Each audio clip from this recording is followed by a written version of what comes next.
नमस्कार, आदाब, सत श्री अकाल, ओम शांति। दर्शकों, एक बार फिर से मैं आपका बहुत बहुत स्वागत करती हूँ आप ही के अपने कार्यक्रम ज्ञान से भरे इस कार्यक्रम ज्ञानोदय संतोष दीदी के संग। दर्शकों, आज हम चर्चा करेंगे समय के बारे में। कहते हैं कि टाइम इज मनी, और जो समय की कीमत को जानता है, समय उसको मूल्यवान बना देता है। जो समय को अपना मित्र बनाता है, समय भी उसका साथी बन जाता है। जो समय को सफल करता है, सफलता भी उसके पीछे पीछे आती है। तो आज के इस एपिसोड में हम यही जानेंगे कि हम किस तरीके से समय को सफल करें। और यह भी कहा जाता है कि समय बहुत बलवान है। समय का चक्र जब घूमता है तो अच्छे अच्छे उसके सामने घुटने टेक देते हैं। तो आज हम इन्हीं बातों को लेकर के चर्चा करेंगे। हमारे बीच में मौजूद है हर बार की तरह आदरणीय संतोष दीदी जी। दीदी, आपका आज मैं फिर से एक बार तहे दिल से स्वागत करती हूँ। ओम शांति। ओम शांति। दीदी, आज हम जीवन के उस पहलू के बारे में चर्चा करने वाले हैं जो कि हमारे जीवन का सबसे ज्यादा महत्वपूर्ण हिस्सा है, और वो है समय। हम सभी जानते हैं कि समय का प्रबंधन ही जीवन का प्रबंधन कहा गया है, और समय को बलवान कहा गया है। ये भी कहते हैं कि जिसने समय को सफल किया तो समय भी उस व्यक्ति को सफल करता है। ऐसी कई बातें हम समय के बारे में सुनते हैं। ये भी कहा गया कि जो समय है वो सबसे बड़ा अनमोल खजाना है। तो ये बात ऐसी क्यों कही जाती है कि समय ही सबसे बड़ा खजाना है, जबकि खजाना तो धन को भी बोला जाता है और चीजों के संग्रह को भी बोला जाता है, लेकिन समय ही सबसे बड़ा खजाना है? किस तरीके से? भगवान सर्वशक्तिवान है, कर्म बलवान है, और समय जो है, समय भी बड़ा शक्तिशाली। तीसरा नंबर समय का है जी। भगवान, कर्म और समय। समय की जो विशेषता है, समय बीत जाने के बाद हाथ नहीं आता है जी।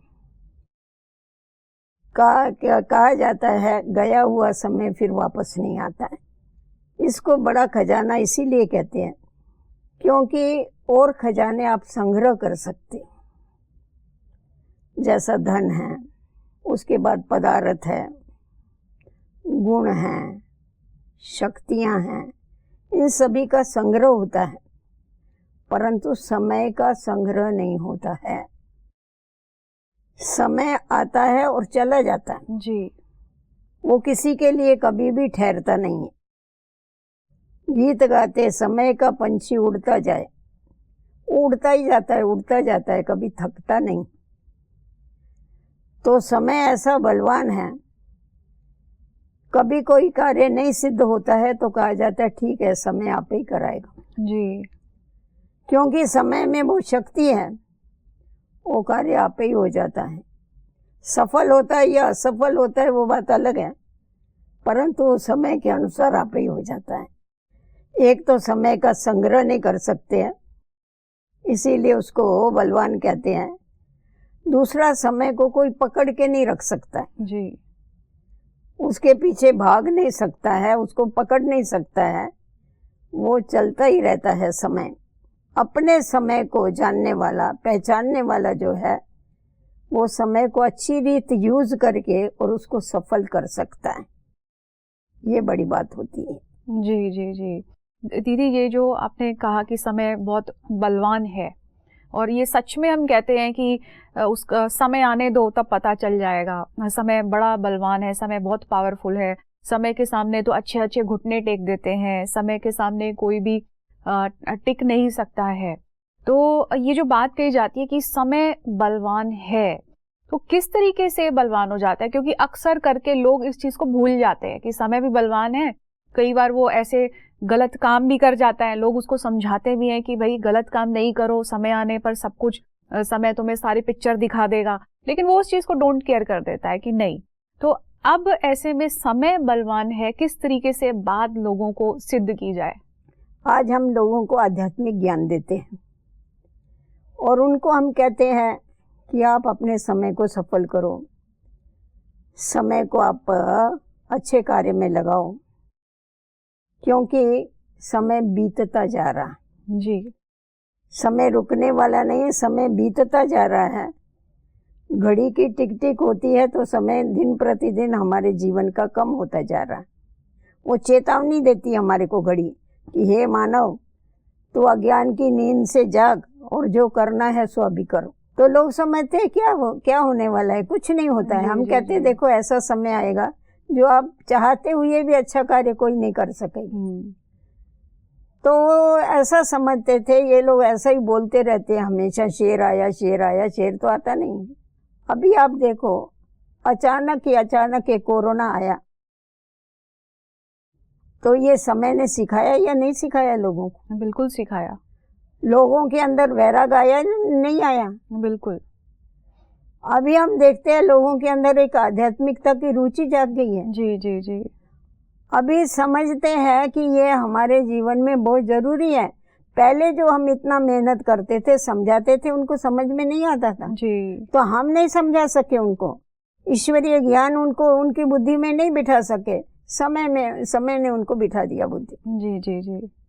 कि ऐसा समय आएगा, पहले हम कहते थे कि विनाश हो जाएगा, ऐसा समय आएगा, कहते थे काय का विनाश होगा, ये ऐसा ही बोलते रहते, कौन सा विनाश होने वाला है। परंतु अभी समझते हैं कि विनाश क्या है, जिसके घर के सारे मेंबर खलास हो जाते उसके लिए तो विनाश ही होता। बिल्कुल। वो अभी हमारे को समझाते हैं, जिनको हम समझाते थे ना, वो अभी हमारे को बैठ करके समझाते हैं कि ये समय कौन सा है। जब भी हम उनको बोलते थे भाई ये दुख धाम है, इसमें दुख ही दुख है, वो कहते थे बहन जी आप ऐसा ही मानते दुख है, हमारे को तो कोई दुख नहीं, हमारे को तो सुख है। अभी उनसे पूछो सुख है या दुख है जी। तो किसने सिखाया उनको? समय ने सिखाया। समय बलवान है तभी तो सिखाता है ना ये। बिल्कुल बिल्कुल। ये आपने बात बिल्कुल सही कही है कि जो समय सिखा रहा है, और बहुत सारे लोग ये कह रहे हैं कि एक परिवर्तन का संकेत है, जो समय है एक बहुत बड़े परिवर्तन का संकेत दे रहा है।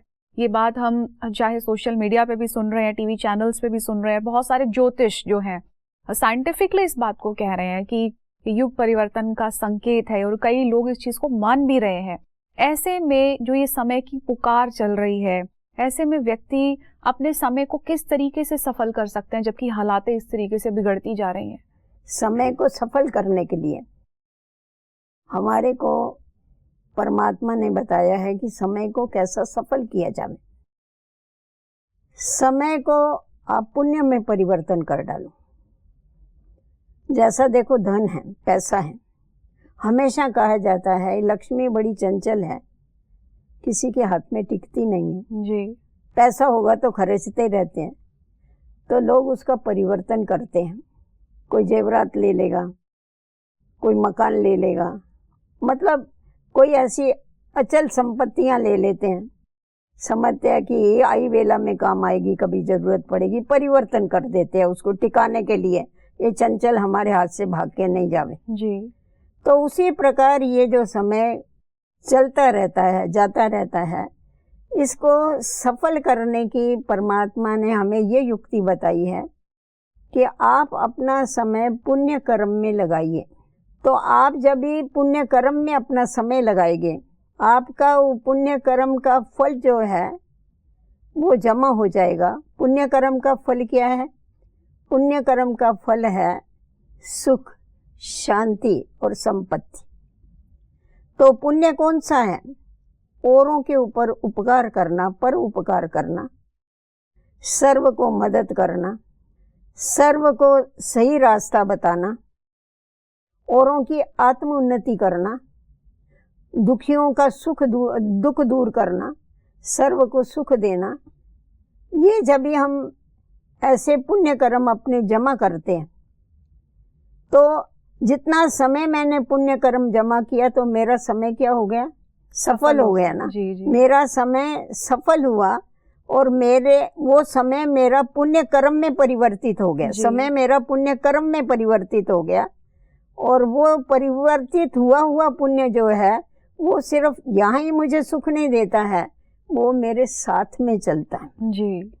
जब हम दूसरे जन्म में भी जाते हैं तो वहाँ भी हमें सुख सुविधाएं मिलती है, वहाँ भी हमारे को संपत्ति मिलती है, वहाँ पर भी हमारा जो पुण्य हमने किया हुआ है वो हमारे साथ में चलता है। देखते हैं ना, किसी को बहुत प्राप्तियां होती है, कहते हैं इसके पिछले जन्म का पुण्य है। जी।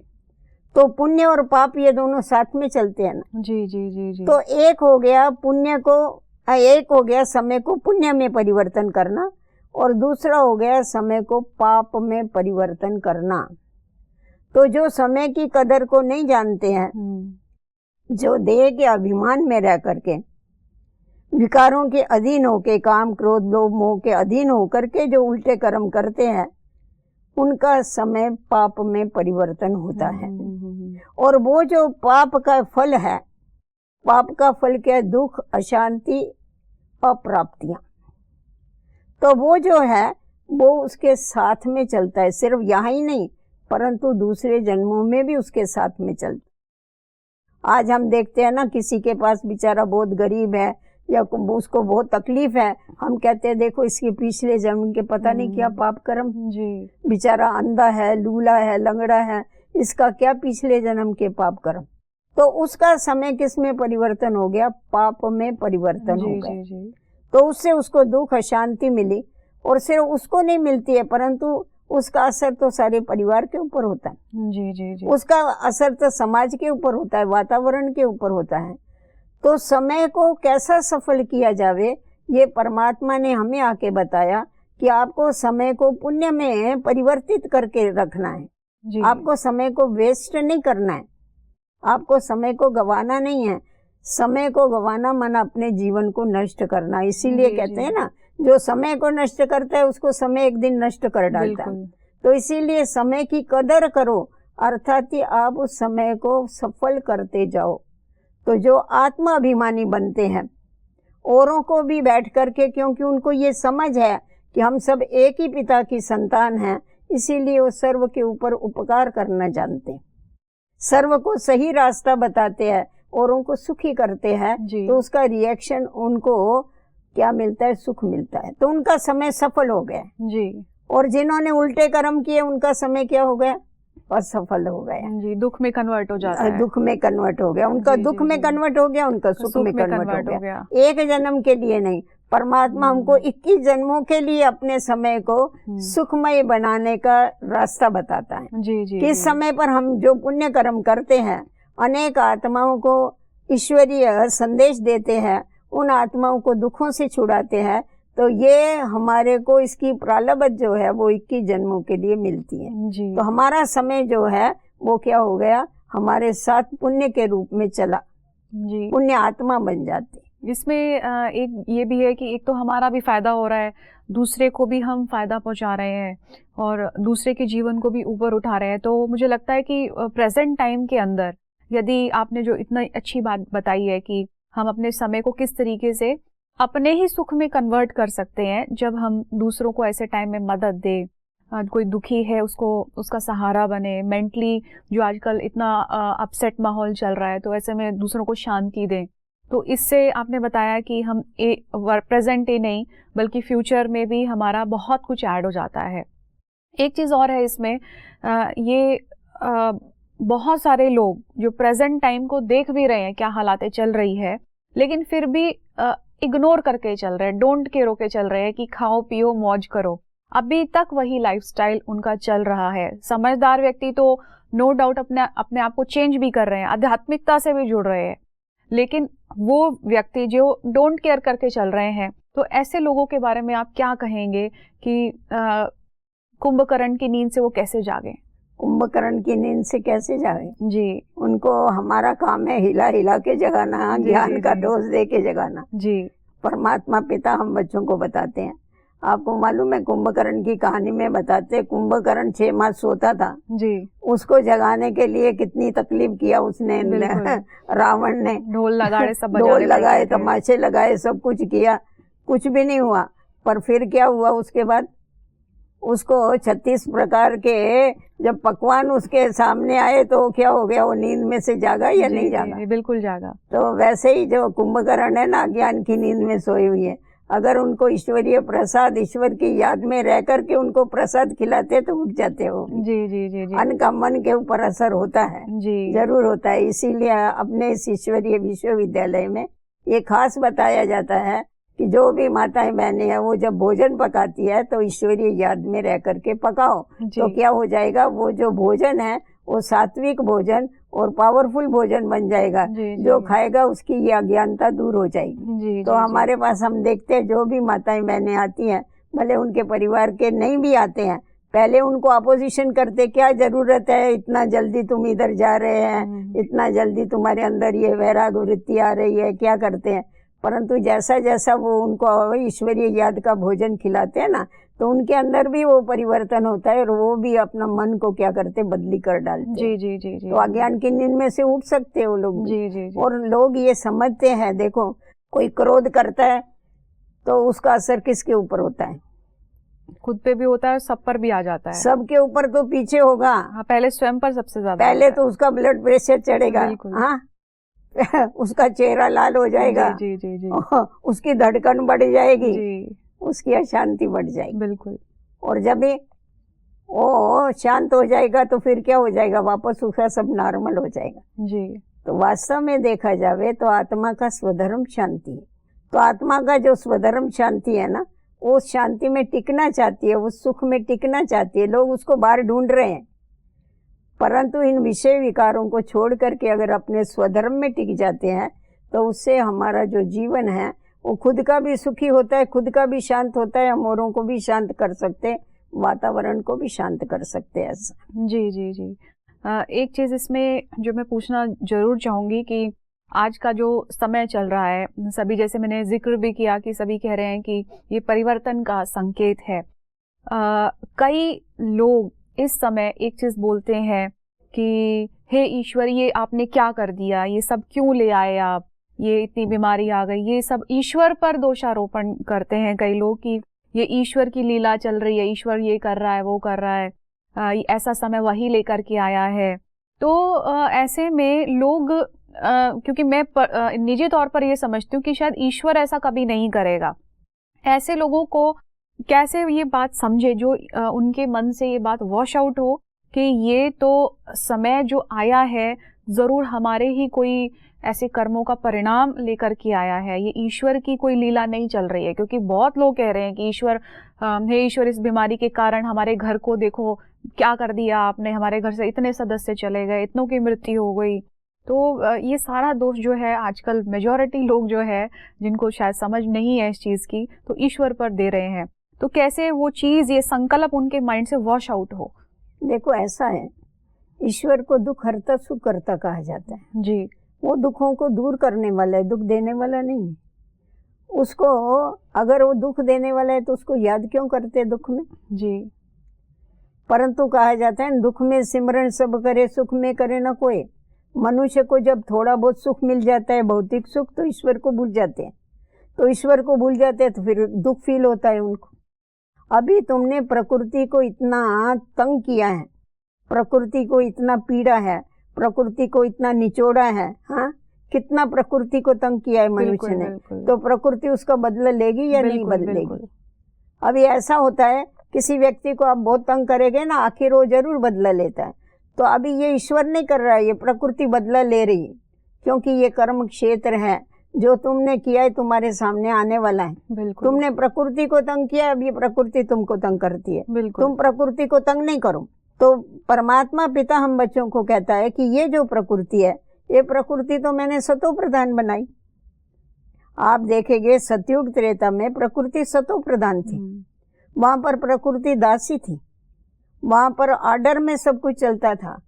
या इस रीति से ना धरणी कंप होते थे, ना बाढ़ आती थी, कुछ भी नहीं होता था, क्योंकि आत्माएं सतो प्रधान थी, आत्माएं ऑर्डर पर चलती थी, निर्विकारी थी, तो प्रकृति भी उनकी दासी थी जी। तो उस समय तो मैंने जो बनाई वो तो नई सृष्टि बनाई। आज देखो कोई भी मकान है, मकान मालिक मकान बनाता है, वो पुराना मकान थोड़ा ही बनाएगा, वो नया मकान बनाता है, पर समय के अनुसार वो पुराना मकान पुराना हो जाता है।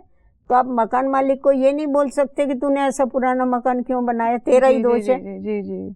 और पुराना मकान हो जाएगा तो चूहे भी निकलेंगे, कॉकरोच भी निकलेंगे, ये किसका दोष है? बिल्कुल। तो उसी प्रकार ये सृष्टि जो नई थी, सुखदायी थी, मनुष्य आत्माओं ने अपनी मर्यादाएं छोड़ दिया तो ये सृष्टि दुखदायी हो गई, पुरानी हो गई और इसने दुख देना चालू कर दिया, क्योंकि मनुष्यों ने उसको बहुत दुख दिया है जी। अभी हमारा काम ये है, इस प्रकृति को हम योग का दान देवे, शांति का दान देवे और इसको हम शांत करें। हमारा फर्ज बनता है, क्योंकि हमने ही इसको अशांत किया है, हमने इसके बच्चों को दुख दिया है। जो पशु पंछी है उनको कितना दुख देते, मनुष्य खाते मार मार के उनको जी। उनके कितने पेड़ काटते, कितने बांध बांधते, नदियों के रास्ते बदली कर देते, क्या नहीं किया मनुष्य। जी जी जी। तो आखिर ये कितना सहन करेगी अकेली ये प्रकृति। बिल्कुल। तो इसीलिए उनको दोष देने के बदले खुद को दोष देने की आवश्यकता बिल्कुल है। बिल्कुल। अभी देवी देवताएं जब भी थे तभी उनके राज में तो ये कोई रोग नहीं था, हाँ। शोक नहीं था, कुछ नहीं था जी। क्योंकि वो स्वयं निर्विकारी थे। तो हम भी जब भी निर्विकारी बनते, अपने जीवन को श्रेष्ठ बनाते हैं, तो ये बातें कोई भी नहीं रहेगी ना। जी। आप देखो ना, थोड़ा बरस पहले ऐसा था, 200 बरस 50 बरस पहले ये वातावरण था नहीं, कुछ भी नहीं था। उस समय मनुष्यों में फिर भी श्रेष्ठता थी। अभी तो आप देखो कुछ भी नहीं रहा। बिल्कुल बिल्कुल। चरित्र तो एकदम खलासी हो गए जी। तो जब ये फाउंडेशन, जीवन का फाउंडेशन चरित्र है, अगर चरित्र ही गया तो सारा सब कुछ गया ना। जी। चरित्रहीन हो गए ना मनुष्य, इसीलिए ऑर्डर पर नहीं चलती। जी। मनुष्य का मन ही उसके कंट्रोल में नहीं, प्रकृति क्यों कंट्रोल में रहे? बिल्कुल बिल्कुल। इसमें एक चीज और ये आती है कि हाँ, जैसे समय परिवर्तन की ओर जा रहा है, तो परिवर्तन में एक व्यक्ति निजी तौर पर अपने में क्या परिवर्तन करे, वो एक प्रश्न आ जाता है इसमें कि यदि समय का संकेत यदि मेरे लिए है तो मैं अपने अंदर क्या बदलाव करूं। जैसे आपने बताया कि अपने समय को सफल करना है, दूसरों को सुख देना है, लेकिन स्वयं में वो और क्या अपने अंदर परिवर्तन लेकर आए जो उसे समझ में आए ये चीज कि हाँ, मेरे में समय ये इशारा कर रहा है कि मुझे परिवर्तन होना चाहिए, लेकिन क्या परिवर्तन होना चाहिए? देखो, मनुष्य क्या समझते हैं, ये जो विषय विकार है, ये जैसा कि अनादिकाल से चले आए हैं, इनको छोड़ने का मंदिरों में जाके बोलेगे विषय विकार मिटाओ, पाप हरो देवा, देवा को काम देंगे। मैं विषय विकार में जाऊंगा, तेरा काम है वो हरना। परंतु अभी देवा हमको बोलता है कि ये जो विषय विकार है इनको छोड़ो, इस पॉइजन को छोड़ो और तुम ज्ञानामृत पी करके अपने जीवन को पवित्र और योगी बनाओ। ये तो बहुत अच्छी बात आपने बताई है कि कैसे हम इन नेगेटिव चीज़ों को भी पॉजिटिव में कन्वर्ट कर सकते हैं। जैसे आपने बताया कि लोभ करें तो दिव्य गुणों का करें, और किस तरीके से जो समय है हमें एक प्योरिटी की ओर जो है, परिवर्तन की ओर खींच रहा है। जैसे आपने बताया कि निर्विकारी थे हम, देवी देवताओं के सामने कहते थे कि आप निर्विकारी हो, हमारे में तो ये है, इतने बुराइयां हैं, अवगुण है। तो अब वो बुराइयां छोड़ने का समय अब आ चुका है, समय दस्तक दे चुका है। तो अब ये परिवर्तन का दौर भी शुरू हो चुका है। ये हमें सबको ये बात समझनी चाहिए, और अपने इस समय को भी हमें किस तरीके से सफल करना है, इसकी युक्ति भी आपने हमको आज इतने अच्छे तरीके से शेयर की है। दीदी, आज आपने इतनी गहराई से हर बात का जो विश्लेषण किया है समय को लेकर के, इसके लिए मैं आपका तहे दिल से शुक्रिया अदा करती हूँ। ओम शांति। ओम शांति। तो दर्शकों, आज के इस एपिसोड में हमने ये सीखा कि जो समय को सफल करता है, सफलता उसके पीछे पीछे आती है। जीवन के सब सुख उसे समय पर प्राप्त होते हैं। समय पर कार्य करने से हम अपने जीवन को सरल बना सकते हैं, और यदि हम समय की कीमत को पहचाने तो समय भी हमें मूल्यवान बना देता है। और एक और चीज मैं आपके साथ शेयर करना चाहूंगी कि हम समय का प्रबंधन यदि सीखें तो प्रकृति से सीखें, कि कैसे प्रकृति में ऋतुओं का चक्र है, ये किस तरीके से समय पर सारे चक्र, सारी ऋतुएं अपने समय पर आती हैं। क्योंकि नेचर हमें टाइम मैनेजमेंट सिस्टम सिखाती है, तो हमें नेचर से भी सीखना है। तो आज हम ये एपिसोड यहीं समाप्त करते हैं। अगले एपिसोड में हम फिर से एक विषय के बारे में डिस्कस करेंगे। तब तक के लिए दीजिए इजाजत। नमस्कार। ओम शांति।